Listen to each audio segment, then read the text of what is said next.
Hello everyone, welcome to my channel.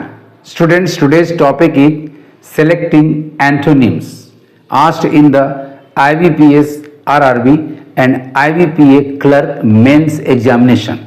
If you really want to be selected in 2025, please watch this video till the end. तो आइए topic शुरू करने के पहले इस video को लाइक कर लें, मेरे चैनल को सब्सक्राइब कर लें, साथ साथ बेल आइकन को प्रेस कर लें ताकि आपको लेटेस्ट नोटिफिकेशंस मिलते रहें। माय डियर स्टूडेंट्स, इस तरह के क्वेश्चन में यू आर गिवन 5 वर्ड्स, 5 शब्द दिए जाते हैं, out of which 4 words are similarly synonymous to each other.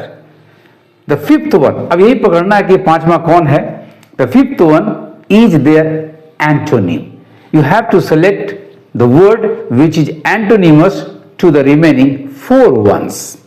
आइए स्टार्ट करते हैं. इसके लिए वर्ड पावर आपका बहुत ही अच्छा होना चाहिए. तो क्वेश्चन नंबर 1 में नंबर ए है इनकमेंसरेट.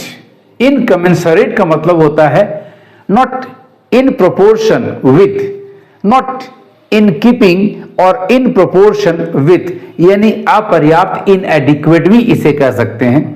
इनऑर्डिनेट का मतलब होता है यूजुअली और डिस्प्रोपोर्शनेटली वेरी लार्ज और एक्सेसिव, जरूरत से ज्यादा, यानी ये भी अनुचित रूप से दिखाता है. ऐसे भी देखिए आपका इसका प्रीफिक्स इन और इसका प्रीफिक्स इन दोनों को नेगेटिव सेंस दे रहा है. Unsymmetrical, not equal in size, not in balance, यानी यह भी असमानता का ही अर्थ दे रहा है. यहां भी देखिए अन आपका नेगेटिव है. नंबर डी प्रोपोर्शनेट, यहां इन नहीं है, प्रो है, मतलब उसके फेवर में जा रहा है, यानी कोरिस्पॉन्डिंग इन साइज और अमाउंट टू समथिंग एल्स, यानी ये तीनों से डिफरेंट हुआ. लोपसाइडेड का मतलब होता है हैविंग या विथ वन साइड लोअर और स्मॉलर देन द अदर, यानी ये भी आपका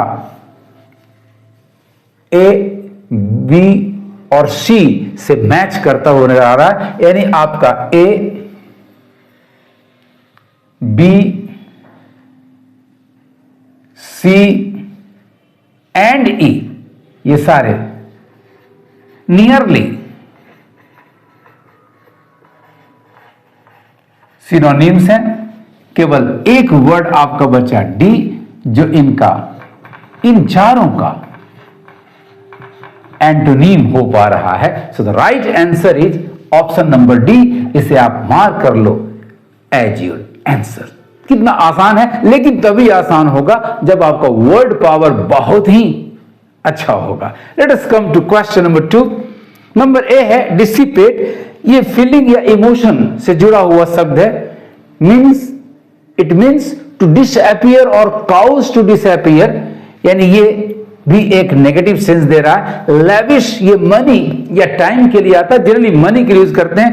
टू स्पेंड प्रोफ्यूजली और इन प्रोफ्यूजन, एक्स्ट्रावेगेंटली भी कह सकते हैं, यानी ये भी आपका एक नेगेटिव वर्ड है, बिल्कुल नंबर ए की तरह. स्प्लर्ज भी मनी के रूप में मनी के लिए आता है. टू स्पेंड प्रोफ्यूजली या एक्स्ट्रावेगेंटली, यानी यहां भी अर्थ नेगेटिव जा रहा है. स्क्वेंडर का रिलेशन भी मनी या टाइम से है. ये भी होता to waste, to spend money और टाइम एक्स्ट्रावेगेंटली, यानी ये भी नेगेटिव है. तो आपके ये 4 words A B C and D ये नियरली सिनोनिम्स हो रहे हैं. And the option number A ये इन सभी का एंटोनीम हो रहा है. कितना आसान काम है. So this is the right answer. Retrieve का मतलब होता है टू गेट और ब्रिंग बैक फ्रॉम समवेयर, जो खो चुका है, जो जा चुका है, उसे वापस ले आना. This is positive in sense and the right answer is number E, retrieve. Now let's come to question number 3. Number A, fractious. Fractious means irritable, bad-tempered, quarrelsome, झगड़ालू, बहुत आसानी से जल्दी तिलमिला जाने वाला, यानी ये नेगेटिव वर्ड है. Affable means friendly, easy to talk to, मित्र जैसा, मिलनसार, यानी ये आपका पॉजिटिव वर्ड है. ग्रॉची means ill-tempered, bad-tempered, quarrelsome, querulous, यानी ये भी आपका एक नेगेटिव वर्ड है. Bad-tempered meaning fractious, grouchy, this one is also a negative one. Shrewish means grouchy, quarrelsome, easily irritable, and this one is also negative. Students, number A, number C, number D and number E are nearly synonyms to each other. Only number B, which will be our answer, mark it as your answer, friendly, is their antonyms.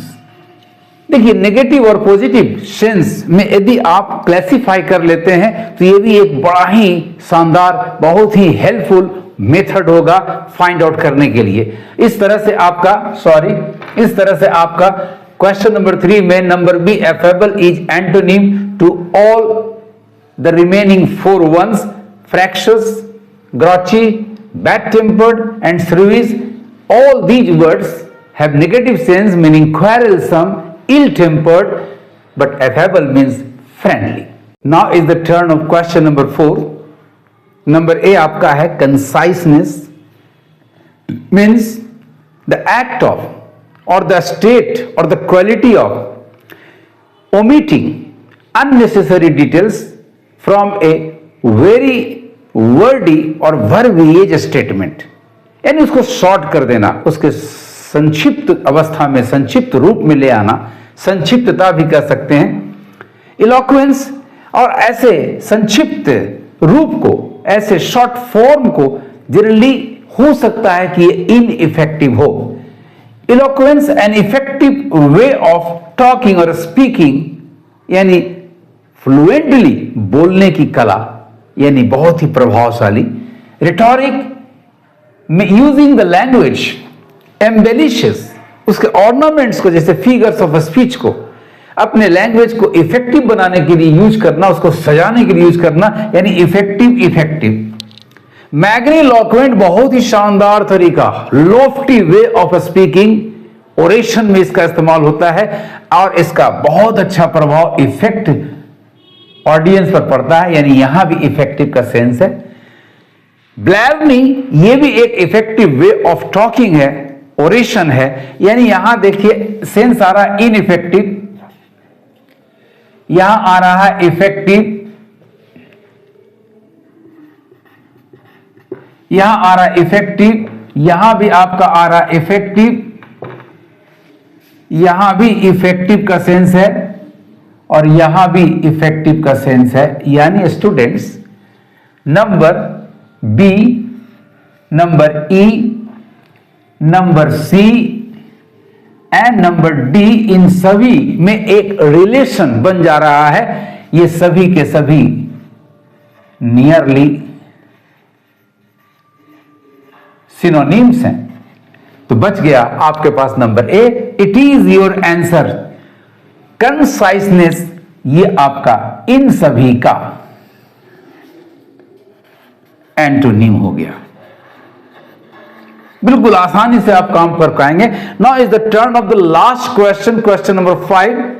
Eradicate, remove करना, destroy करना, abolish करना, exterminate, to bring something to an end. यानी यहां भी abolish, cancel, destroy का अर्थ है. Abolish का मतलब to cancel, to kick out of fashion, हटा देना, इसको रिमूव कर देना.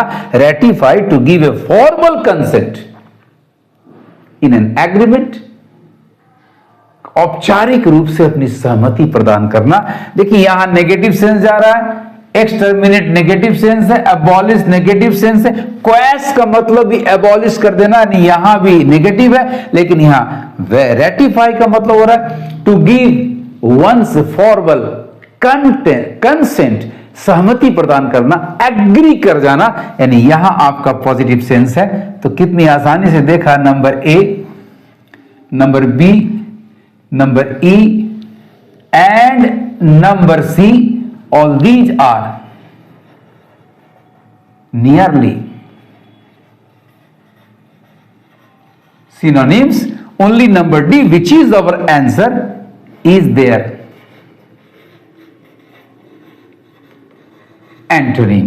In this way students, बड़ी आसानी से, यदि आपका वर्ड पावर याद रखें, वोकैबुलरीज को कभी आप नेग्लेक्ट ना करें, उसका स्टॉक बहुत ही स्ट्रांग रखें, बहुत ही मजबूती के साथ उसको अपने दिमाग में रखें, क्योंकि यही आपको सिलेक्शन एंड एलिमिनेशन में हेल्प करने जा रहा है। आपको मेरे ये तरीके कैसे लगे कमेंट करना और इस वीडियो को ज्यादा से ज्यादा शेयर करना अपने दोस्तों के बीच।